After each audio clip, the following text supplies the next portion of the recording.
Soccer isn't really too big in the USA, but it becomes extremely popular during the World Cup. Knowing and learning a little bit about the game can help you understand and enjoy watching and even playing soccer a little bit more. First, I'll talk just a little bit about the history of soccer. According to the historyofsoccer.info, the first evidence of soccer was in China in the 2nd and 3rd century BC, where they found evidence of leather balls that kids would kick around.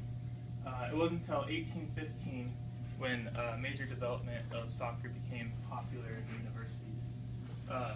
Soccer is and has been one of the most popular sports in Europe. Okay, this is the dimensions of a soccer field.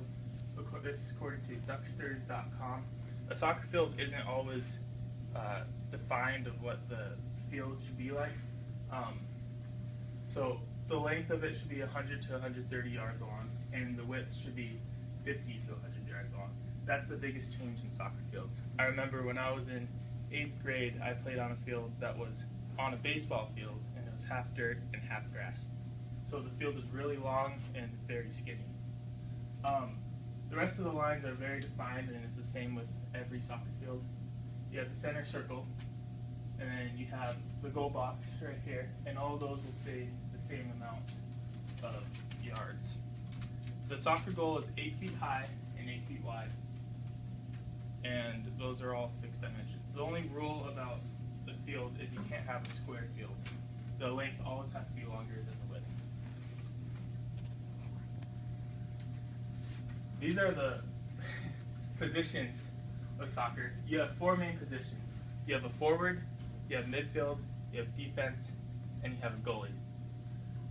Forward breaks down even more. You have a left forward, a right forward, center forward, and same with midfield, defense, and goalie.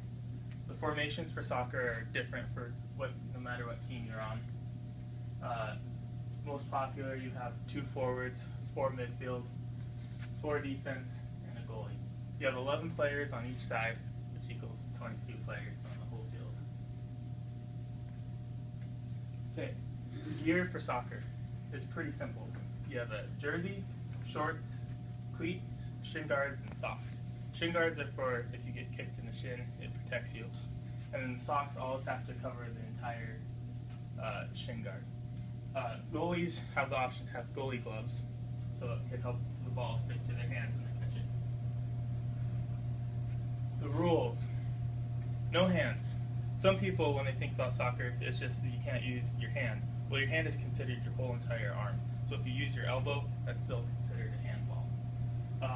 There's exceptions where you can use hands, like a throw-in. When the other team kicks it out, then you throw it back into the game. There's 11 players on each side, like I said. Offsides is when the offense can't go past the last defensive player on the other team. If you pass that player and you get the ball, they call offsides and it's a turnover. Corner kicks are when the ball goes out off your team right by the goal, and it goes to a corner kick, and the other team kicks it from the corner back into the center.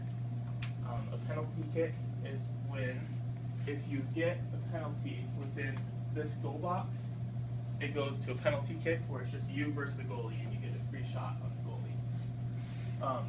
Goal kicks are when if the other team kicks it out of bounds right by the goal line, then you put it on the goalie box and then you get to kick it back into the game.